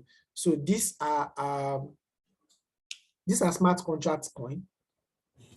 This is showing the total value logged in all of these chains. So Ethereum happens to be the top with around $138 billion logged in the Ethereum chain. So followed by Terra, that is Luna, 18 billion, BSC has 13 billion, Avalanche has 10, Solana has 9, Phantom has 8, and Matic has 5 billion. So this is one of the reasons I always, like one of the coin I'm looking out for this year in particular is Phantom. I've said this in the group. I'm looking out for Phantom. I'm looking out for Atom. I'm looking out for Near. I'm looking out for Oasis. That's Rose. Okay, so the core reason I'm looking out for Phantom is because so Phantom has something around $8 billion being logged up in as the total value logged. But if you check the market cap of Phantom right now, so if you check the total value logged of Phantom, so Phantom right now has a market cap of $7 billion, right? And it has more total value logged than Matic, which happens to have some of the core, like they have a lot of similarities between them. So at a point in time, they both have the same price tag when they were sometimes around 0.3. Like their movement was something almost similar before Polygon moved ahead. That's Matic move ahead of Phantom. So if you check Polygon's market cap right now, Polygon is valued at $14 billion. Why Phantom, that has more total value logged in the chain, is having $7 billion. So at least for a start, Phantom there's a possibility of Phantom getting at least the worth of Matic, that's Polygon. So that's like a ×2. So if I check my market cap of now,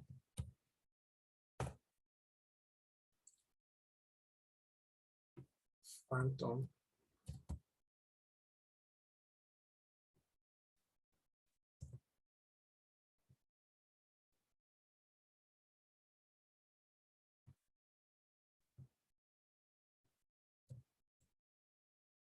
I'm coming. I'm going to answer the question. I can see someone has a question. Okay. Yeah, so what the valuation of Phantom should be right now? It should be something around, so for Phantom to have Matic market cap right now, it will be at the value of around $5.68. At least that's for a minimum, which will place it as something around ×2 of its current price. Its current price is around $3, 2.9. So yeah, so Matic happens to be one of the coin I'm looking out for this year, and it has so at the end of this class, I will share my I will explain that on the last day of the class, and it's looking like there will be a possibility of us having probably one more extra class, which is most likely going to be on a Sunday, not Saturday. It's most likely going to be on a Sunday, because I'm trying to explain these things and show the practical side of it to make us understand how some of these things, how they are, so that we don't just get moved by anything. Like we have at least more than enough understanding when people are talking about a particular coin. We know where to check, we know where to do our research to be able to have as much as possible knowledge. Okay, is there anything like sentimental analysis? Okay, what group? Okay, I will add you to the group. I will see if there is still. Let me check my WhatsApp immediately. So yeah, So about sentiment analysis, yes, there's something called sentiment analysis, and I will probably say sentiment analysis will be a bridge of the two. So sentiment analysis might be probably because okay, so this is the link. I'll share the group link now.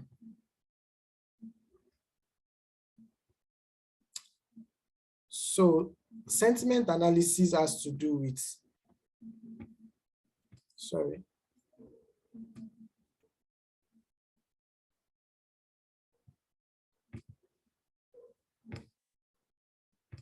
Hopefully there will still be few space. Yep. So I was explaining sentiment analysis. So sentiment analysis has to be with people's sentiments about a particular coin.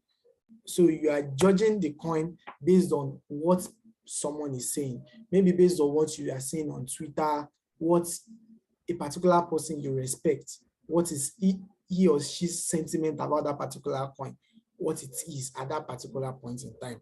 So that is an example of using sentiments to analyze something.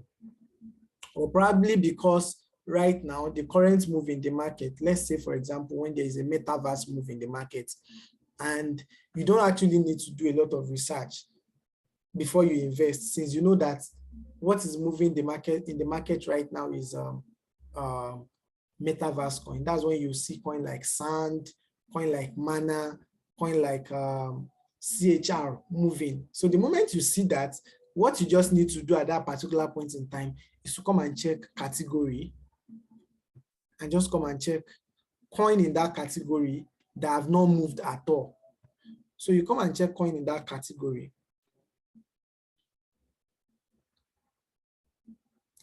We check coin in game. So let's say game or metaverse now. So you come and check listed coin on exchanges in metaverse coin that have not moved. So let's say you check their 24 hours and you see a lot of all these coin. You see a lot of them doing, let's say 40 to 50%.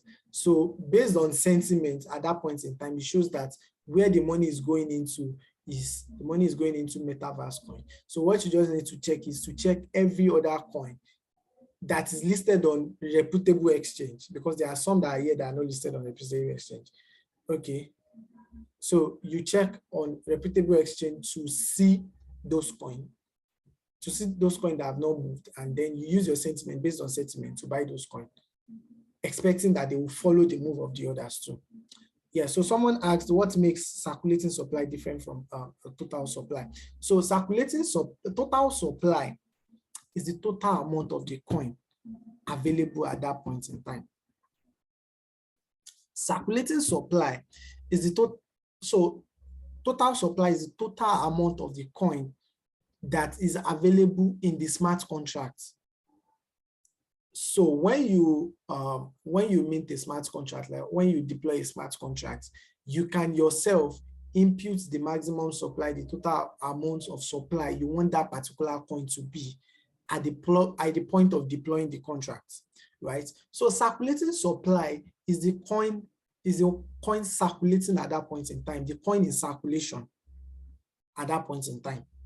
So it's the total amount of coin in people's hands, probably the total amount of coin in people's hands, probably in exchange or in people's different wallets that is circulating at that point in time. So that's the difference between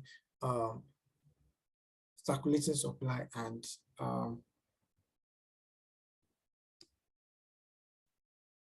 so okay. So when a coin has a maximum supply, can they increase it and mint it more? It depends on the coin. I said it the other time. There are some coin that has mint value. It means that particular coin more. That's why you have to read the white paper or check to see different details about that particular coin. There are some coin.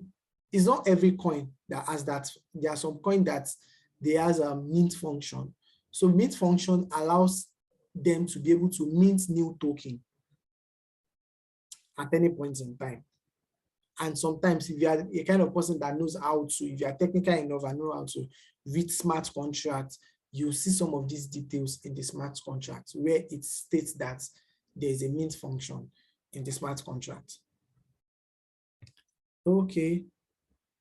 So how can I know the founder's unlock period and whether the coin is locked? This is a little bit very hard to know. One of the ways you can know is probably by checking. You have to use some of all these tracking tools, some of all these on-chain tools, or you have to check out for news about that coin. That's why you have to probably follow some of all these. There's this particular news aggregator site that I follow, that I used to check up news. That is coin graph. Crypto Panic rather. Crypto Panic.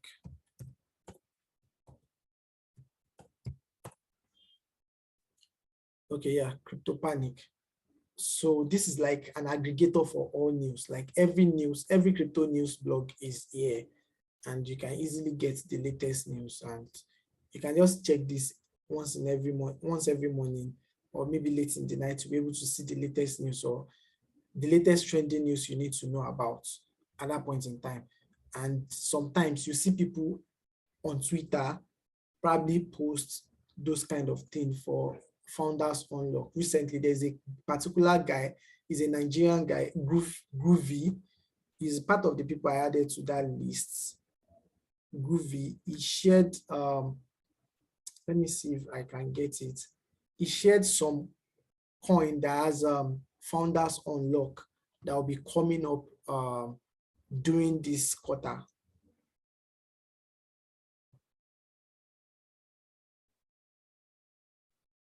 Yep, Groovy. Groovy. Let me see if I can still see that. Okay, yeah. He shared his random thought on some coin. So do not buy Solana in my option. So he explained. So AXS, it has a big unlock emission incoming this month, starts in January. Sandbox has an emission. Gala token has an emission, just like Algo. So another place to check, another place to check some of the schedules. Coin. I will share some of this link in the group today. I will share some of this link. Yes, Coin Market Cow. So Coin Market Cow is like crypto calendar. It's a crypto calendar that displays some of the crypto happenings of a particular coin. So different people, it's a decentralized platform.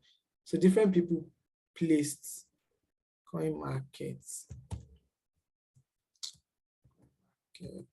Cow. So different people place different news about a particular coin and when they will be having it. So you can check here to see some reputable news about the particular coin you want to check out. You'll be able to see if they have a token emission or any details, an upcoming event you need to know about that particular coin. So next question. So a coin is good to buy if the market value is not up to the amount locked in the. No, I didn't mean that. Okay, so a coin is good to buy if that particular coin has, compared to its competitors, if that particular coin compared to its competitors still has a very, very low market cap, majorly, a very, very low market cap, regardless of what the price of the coin is, whether the coin is $10,000 or $2,000 or $1. What determines a coin's value is its market price. Market cap. For a coin like Doge, now, a coin like Doge already has a market cap of $21 billion, and the price is just 0.16. And a coin like AVAX, the price is $84 and the market cap is $20. What determines this is that it means from this, what I can deduct from this is that AVAX doesn't have a lot of total supply compared to Doge. So which means the circulating supply is not so much, which can increase the price. So the core value to check when you want to check a particular coin is to check its market price, not its price. So that a coin can do so and so is by checking its market price. So for a coin like DOT now, Polkadot. So Polkadot is a cross-chain, is a parachain token. Yeah, parachain token. So you can envisage that, okay, because of the use case of Polkadot has more use case than Cardano. Probably based on your research, you think it has more use case than Cardano, and you think it should be able to meet up with Cardano's market price. Then you won't check the price. What you will check is its market price to be able to see how far it can go or how low it can go. So for example, Binance is, as much as it's an ecosystem token, it is an exchange token. So if you check, there's a category for exchange token now. There's a particular exchange token, FTX. So FTX is the second largest, second most reputable exchange right now, not the second largest, second most reputable right now.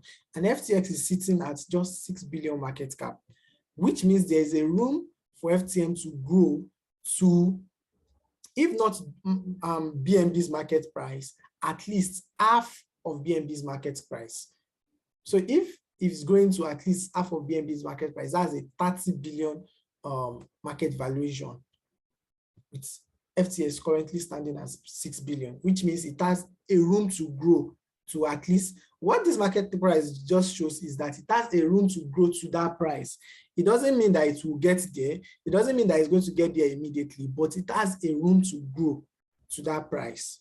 But for a coin that is already at, let's say, all this Cardano that is already at $44 billion, the room for them to grow more is very, very slim. So except there is more money pumped into the market, currently the total global market cap of the cryptocurrency industry is $2.1 trillion. So except there is more money pumped into the market, coin like Cardano might not really go more than, let's say, ×2 or a times or a 50% or a 20-30%. So they don't really have much growth, regardless of whether it is $1 or $2 or $3. What you always have to check is the market cap to be able to determine the valuation of that coin. Okay. Okay, okay, let me check. Okay, you are not in the group. I shared the link now, the link of the group. Were you able to join? You are not able to join. If you're not able to join, just message me on WhatsApp. I'll find a way to add you. So I explained coin unlock. I've explained market cap. Okay. Okay, can I explain more on market liquidity for a coin and how it affects the percentage increase over the years?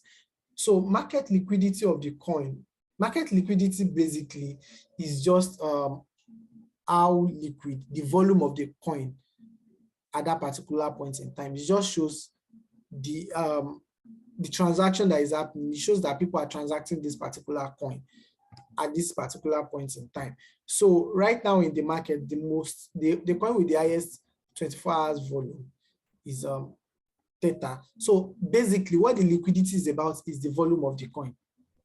Just to know the volume. So a coin that has a very, very low volume, there's a possibility that it won't really move.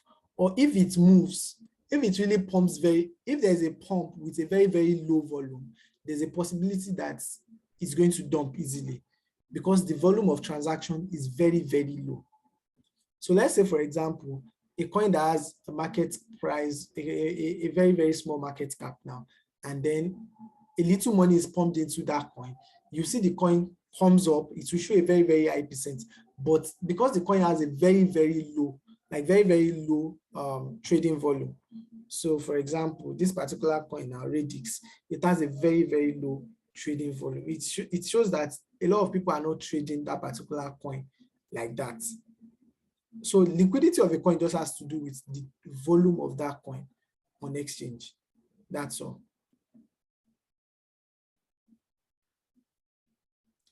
Okay, what they do. Okay, yeah. I'll try to do that. I think I tried to do that in that link. I try to grade them in important crypto resources so that you'll be able to get them. So for news, let me share the screen.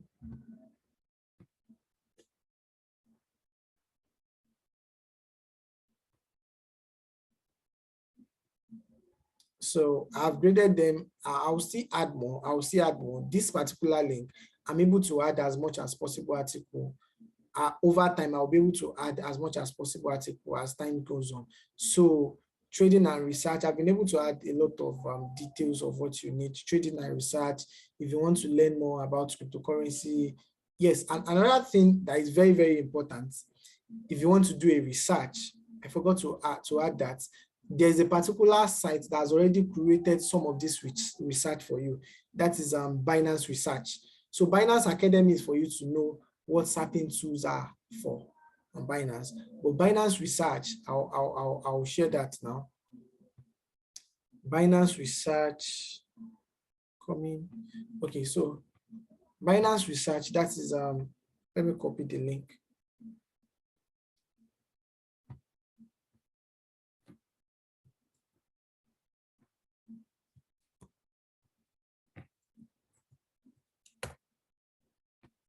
So Binance Research is a site where you can get full details of at least a summary or something around what that particular coin is about. So Binance they have a research team that checks out each project, and gives certain details about that particular project. So let's say, for example, I want to check the FTM I talked about now. So there is a ready-made research details about that particular coin. So you'll be able to see some of the details of the coin, what it is, the historical data of the coin, some of the details you need to know about that particular coin. So they've been able to do the work and be able to, this is what I'm talking about, the supply. So this seed investment public sale, this team is allocated 7.4% of the token. Advisors are allocated, advisors is most likely the VCs, is allocated 12% of the token, 6% is reserved. So these are some of the details you can see about that particular token. And they have a release schedule. Of course, also, the release schedule I was talking about, you can also see some of these things also inside the research. So you'll be able to see a lot of all these details and more when you check research.binance.com. So they have as much as possible tokens that you can get there. Meanwhile, you won't see a lot of your meme tokens there. So if you are trying to check Cocainu or whatever Inu that you want to buy, you most likely not see it, except for maybe some of the notable meme coin that we have now. Yeah, except for some of the notable meme coin. So we're almost reaching 2 hours. So if you have any question, please drop your question. I was thinking we'll be able to go straight into decentralized finance, and I'm not even done with crypto exchange. I'm not done with trading and crypto. I mean, I'm not done with trading because what I just explained is just like the theoretical part. Tomorrow, when we start, I will the same way I did it yesterday, I will just start straight up with the practical, how to buy a coin, how to set stop loss, and all the likes tomorrow. So let's make sure we come very, very early so that. Okay, one of the exit strategy to sell off a coin a lot of times for me is anytime they say a particular coin has a conference. Let's say they say a particular coin has a conference and everybody is buying because of the conference. For me, I'll just wait for when it's getting closer to the time of the conference and sell off the token. It's a very, very good exit strategy. So there's also another exit strategy: buy the rumor, sell the news. So when there is a rumor about something about to happen, buy it. The coin is going to pump based on that rumor. When it's getting closer to the day that particular news will be released, sell off that coin. For example, Doge. There was a particular program they said Doge was Elon Musk was going to do last year. That's SNL. I can't remember the full meaning of that acronym. So the moment he was about to do that, I told people in the group, I said, this is possibly going to be a sell the news. Sell the news. So immediately it was getting closer to the time of that interview or whatever it was supposed to do that day. The market, the price of Doge was increasing and surging high. I actually knew that this was the point to sell Doge. I sold my Doge around that time. I sold it around 0.7. And from that time, the market has been dumping from there. So a lot of times, all these big investors or market traders, they always target some of the things. When they want to sell off or when they want to exit the market, they create high liquidity for the markets in order for them to be able to sell off. So they are looking for bag holders they will sell into. They are looking for liquidity to be able to liquidate their huge accounts. So they create a news or probably a rumor. So when those rumor happens, a lot of people, because of the euphoria of that rumor, they begin to buy it, they begin to buy it, they begin to buy it. And then at the point of that rumor, when that particular rumor turns into a news, the day is going to turn into a news, you see it starts dumping from there. Another example is the first pump we had last year, when the market got to around 60 or 64. That was when Coinbase IPO was going to be released. So there was a lot of news around Coinbase IPO, that Coinbase is going public and all of that. I actually knew that that was going to be a sell the news.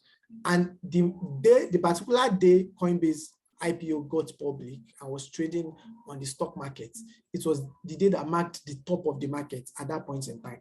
So one of the perfect strategies to check out for is sell the news. When there's a major news or they said they have a major announcement, just buy it. Immediately they say there's a major announcement. Immediately it's getting close to the day of the announcement, because a lot of times that announcement will end up being shitty, like it will end up being worthless. So before it's getting close to the day of the announcement, just sell the coin. You most likely not have anything to lose. So another exit strategy, okay, I've explained what can happen for you to sell off. So another exit strategy for you might be taking profits into pumps. So a particular coin is pumping now. You don't want to sell all of your assets because you don't know how high it can go. So instead of selling everything, the same way you DCA, you try to buy up 25%. So that's the same way you sell off pumps. So when you see that the coin is pumping over time, you begin to sell off certain percent, maybe 20% at every pumps, because you've envisaged that this particular point cannot go beyond this level. Another exit strategy, I'll be sharing that by the time I'm showing those charts, is when a particular point is about to reach its resistance zone. So resistance zone is the point, is like a point of sell-off. It's an historical point when there has been a sell-off before time. So a lot of times when there's a sell-off at that point, there's a possibility that there's going to be another sell-off. Immediately we are going to reach that price. So sometimes, and also sometimes it could be a psychological sell-off. It could be a psychological sell-off. Okay, the concept of staking. So we'll get to the concept of staking when we start explaining decentralized finance. I have a lot to talk about that, staking, farming, and all the likes. I'll talk about that when we get to decentralized finance. Hopefully we'll be able to get to do that tomorrow or next tomorrow. So there's a possibility we'll have a Sunday class, because we still have I still have NFT to cover. I still have to talk about NFTs, how to buy NFT, how to mint them, how to sell them, and the likes. Then I have to talk about Web3, what Web3 actually means. A lot of people actually don't know what Web3 means, and they've been hearing a lot of things about it. So Web3 and how to get crypto jobs, Web3 jobs, how to position yourself. Okay, what is BTC's use case? As a matter of fact, right now, BTC is a useless coin because it doesn't have a use case per se. But because BTC happens to be one of the foremost coin, one of its use case is it's being used as a digital asset, as a remittance. It's being used as a means of exchange, a monetary asset. So BTC majorly is being used as a coin that you can convert your fiat into, just for profit or for gain right now. So it doesn't have any. Yes, I'm going to talk about IDOs and LaunchPad too, and how to support them. Yes, I have a part I'm going to. So everything I said I'm going to talk about. I'm going to talk about everything. I'm going to talk about everything. I'm just trying not to rush everything and not bombard everything into a lot of hours. Like I can keep talking like this for 5 hours, but it won't be okay for me to just keep stretching us. So I want us to be able to digest some of the informations I've been able to put out and be able to check out. So when we are done with this class, I'll also release the link to these slides. The recording of every class will be available after the class. So just check if you don't have the folder, it's a Google Drive folder. If you don't have a folder, you can just message me so that I'll add your email. I'll give you the link so that I'll add your email to the folder. So if you have any other question, you can ask now. If you have any other question, or if you want to unmute, you can unmute your mic to ask a question.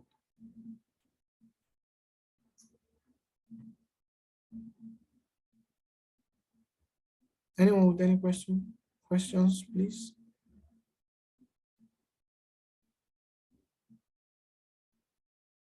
Any question?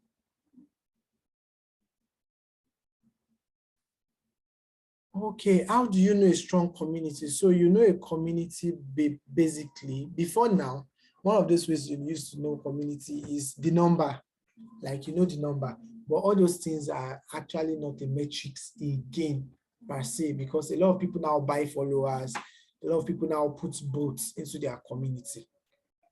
So how do you know the community is basically, you know, how interactive the community is, how often they interact, they communicate with the community members, how often they organize AMAs, how often, a lot of all these top projects don't actually do it. Some of these small projects do it sometimes. So how often the founders communicate their intents or their roadmap. Not a project that it's only the community and members that are there. Nobody's there to answer their questions. Everybody is ready to answer their complaints. Nobody is ready to answer if there's anything wrong with that particular project or anything at any point in time. So those are one of the ways you used to know a strong community. So a strong community, you have as much as possible interaction in the community. And the community leads will be ready to answer your question almost at every point in time. At every point in time.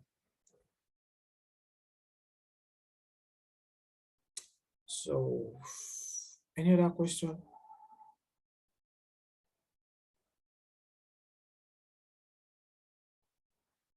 Any other question?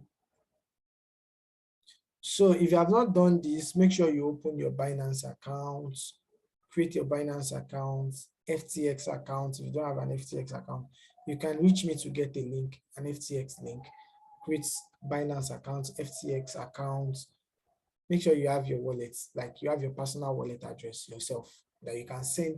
So if you are planning to hold a coin for long term, instead of putting it on an exchange site and getting tempted to sell it off, you can decide to just move it to your personal wallet where you don't have any say over it. I do it anytime I'm planning to hold a coin for long term. I did it last year, bought some Luna at maybe around $30-40. I placed it in my in my wallet, personal wallet. And sometimes you just take it off so that you won't have access to it. So I staked it on my Luna wallet. And if I want to unstake it, I will have to wait for a 21 days unstaking period. Okay, is there a way to check number of holders of a coin? Yes, for some coin, there's a way to check it. So let's go to, let me use this as an example. So this is Binance Smart Chain. Okay. Let me try to pick a coin from this place.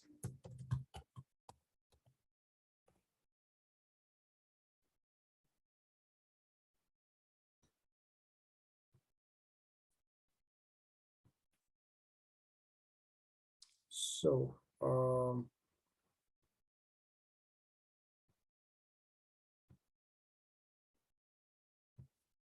so let me use my Etherscan.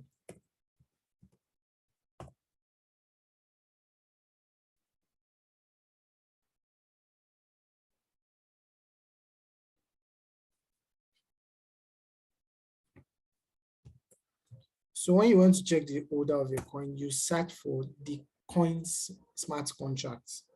So you check the coin smart contract. So for example, let me select Gitcoin. Gitcoin. So selected Gitcoin. It's showing the number of holders here. So the number of holders of this coin is 18,608. But a lot of times this is not the true value, because exchange holding, for people holding it on exchange, it will classify it as one. So every coin that every holder on Binance will be classified under Binance holdings for this coin. So you most likely not be able to get people that are holding it on exchange. But for people that are probably holding it on wallets, you'll be able to get this. So this is the holders, the number of holders. This is the maximum supply of the coin, 100 million. So select the contract of the coin.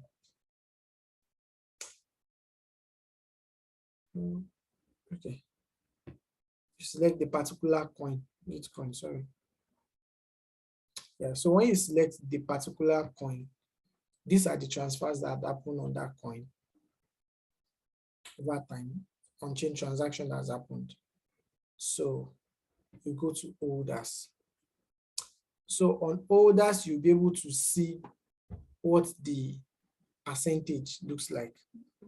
So the highest holder is a treasury investor. I don't know what that is. So they are holding 46% of this coin. A time lock holding 5%. So I think this time lock is probably founders unlock or something. So this particular account is holding 4% of the total amount. This particular account is holding 2%. Binance, one of Binance wallets, like Binance Hot Wallet, is holding 1.8. Another Binance wallet is holding 1%.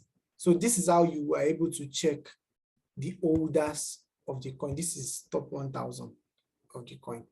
So you just need to check the chain, the particular the particular network that particular coin is on, and then copy. A lot of times when you check crypto, when you check CoinGecko, you'll be able to see the network that particular coin is on. So let me pick an example. So let me pick, let's say this, let me pick AMP now. So AMP, you see the smart contract of the coin. So you copy the smart contract. Just copy the contract, go to etscan.io. That's where you can track transactions happen on Ethereum chain. So you select the token. Okay. So you can see they have 65,000 holders. So you can see the breakdown of the holders. So Flexa Staking, it's a staking platform. They own 28% of this coin. Gemini Wallet, Gemini is I think an exchange wallet. They have 23%. So like that, you'll be able to see the breakdown of the holders of that particular coin. So what will you recommend as low market cap that can increase? Is it from 100 billion upward, 1 billion upward? No, the reason I always check out 1 billion upward is because at least those kind of coin are coin that at least they've had their footing in the market. At the end of this class, on the last day of this class, I will share a particular coin I'm looking at for the whole year. So these are coin I'm planning to buy up, like little, to buy them up throughout the year and be able to stake them up and be able to leave them be able to hold them throughout the whole year and see how it goes. So if you check this coin, I think I have close to like 20 different coin here. I will explain the reason I'm placing them on my list on the last day of the class. So if you check here, you see some coin that has this one has 76 million. This one has 106 million. You see some coin that still has very, very small, very, very minute market cap. So it doesn't have to necessarily be that the coin has to be a 1 billion market cap, no. But a lot of times it shows that that coin has been able to reach a certain target where it is visible to all and it has a particular, like it has innumerable number of growth that it has shown on that particular token. So it's not compulsory, it has to be 1 billion. So it can be a coin of, let's say let's say from 100 above, from 100 million above, you can easily pick them up. For some coin, they might even start out at, let's say, a 15,000 market cap. For coin that the market cap is not available, like this Fluky now, they are coin that they most likely did not, the founders did not release their total supply or maximum, their circulating supply. So they don't know their total supply, they don't know their maximum supply and their circulating supply. So those kind of coin, a lot of coin that are like this, that have this kind of attributes, are always meme coin, because a lot of times the founder has opportunity to mint as much as possible. So that's why it's not really advisable to plan to buy meme coin for long term. Sometimes, actually, they print the most money, but at the same time, they make a lot of people lose more money at the end of the day, because a lot of them has high mint function. A lot of them has a very, very poor token economy, whereby it's not actually reasonable to hold them or to plan to buy into them for long term. Yep. So okay, for a wallet that ends with OXX dead, what does it mean? Okay, OXX and the remaining number, a lot of times is always the smart contract number, or a contract in which they are burning the coin. So if they are burning a coin, they are sending it to a dead contract. So that contract is not active at all. That contract is expected not to be active. That is, nobody is expected to have access to that particular contract. So it's just like you sending money to an account you don't have the password, that you don't have access to the password at all. So that is what wallet with OXX means. So I think we've maxed out time. We are already using 2 hours, 10 minutes already. So if you have any other question about today's class, you can just reach me. For those that don't have my number, you can reach me on my number, or you can just send it as a mail to me, and we'll be able to treat it in class. And if you're able to come early tomorrow in class, probably I'll be in class 10 minutes before class or 15 minutes before class. If you have any question, we can just probably settle it one-on-one. Okay, and also after the class, I'll release my Calendly link where you can have a one-on-one meeting with me at any point in time when I'm available. Like, I'll put out the schedule of when I'll be available, and we can get to talk about anything that has to do with cryptocurrency, or any question you need to know about cryptocurrency. So yeah, thank you very much for joining the class. Yeah, for some of your friends that probably you want them to benefit from this, the recording of this class will be available and will also be sold. Of course, it won't be fair for the recording for people attending the class at the premium, and the recording is free. It won't be fair enough.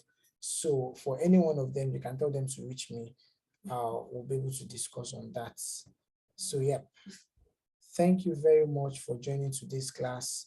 So we'll meet tomorrow, 5 p.m. If you're able to come before 5 p.m., we'll be able to answer questions. Thank you very much. Have a wonderful day.